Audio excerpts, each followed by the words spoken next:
श्री स्वामी समर्थ. 3 वर्षातून एकदा येणाऱ्या अधिक मासातील हा दिवस पवित्र मानला जातो. हा महिना भगवान विष्णूंचा महिना आहे, ज्याला पुरुषोत्तम मास म्हणतो आणि आता या महिन्याची समाप्ती होत आहे.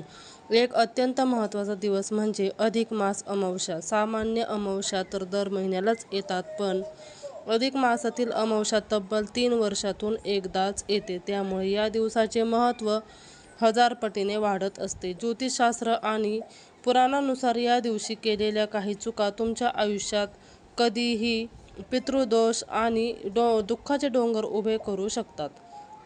आणि दुसरीकडे या दिवशी केलेले काही उपाय तुमच्या 7 पिढ्याचं दारिद्र्य दूर करू शकतं.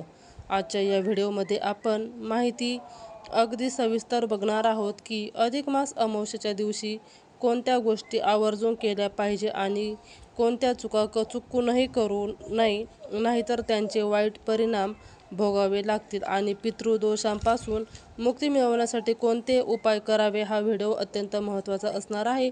त्यामुळे हा व्हिडिओ शेवटपर्यंत नक्की पहा आणि आपल्या चॅनलवर नवीन असाल तर चॅनलला सबस्क्राईब करायला अजिबात विसरू नका. तर सर्वात आधी आपण जाणून घेऊयात की सर्वात महान तिथीत कोणत्या गोष्टी करायच्या आहेत, ज्यामुळे आपण आपल्या घरात सुख, समृद्धी आणि आनंद नांदेल. अमावस्येच्या दिवशी सकाळी सूर्योदयापूर्वी उठणे श्रेष्ठ मानले जाते.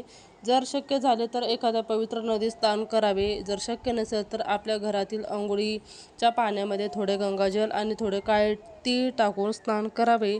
स्नानानंतर तांब्याच्या पात्रातून सूर्यदेवाला जल अर्पण करावे. यामुळे आत्मबळ वाढते आणि ग्रहांचे येण्याचे दोष दूर होतात. अधिक मास अमावस्या ही पितरांना तृप्त करण्यास सर्वोत्तम मानले जाते. या दिवशी आपल्या पूर्वजांच्या नावाने अर्पण करावे, पिंडदान करावे आणि त्यांच्या नावाचा संकल्प सोडून ब्राह्मणांना किंवा गरजूंना भोजन द्यावे. पितृदोष दूर होतो आणि पूर्वजांचा आशीर्वाद मिळतात.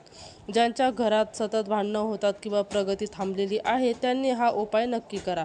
या अमावस्येला दान करण्याचे फळ इतर अमावस्यांपेक्षा अनंत पटीने जास्त मिळते. या दिवशी काय दान करावे? तुम्ही अन्न, वस्त्र, चप्पल, छत्री, काळे तीळ, गूळ किंवा 7 धान्यांचे दान करू शकतात. विशेषतः गरजू लोकांना किंवा कुष्ठरोग्यांना मदत केल्यास शनिदेवाचा प्रकोप शांत होतो. हा पुरुषोत्तम मास असल्याने या दिवशी भगवान विष्णूंची पूजा करणे अनिवार्य आहे.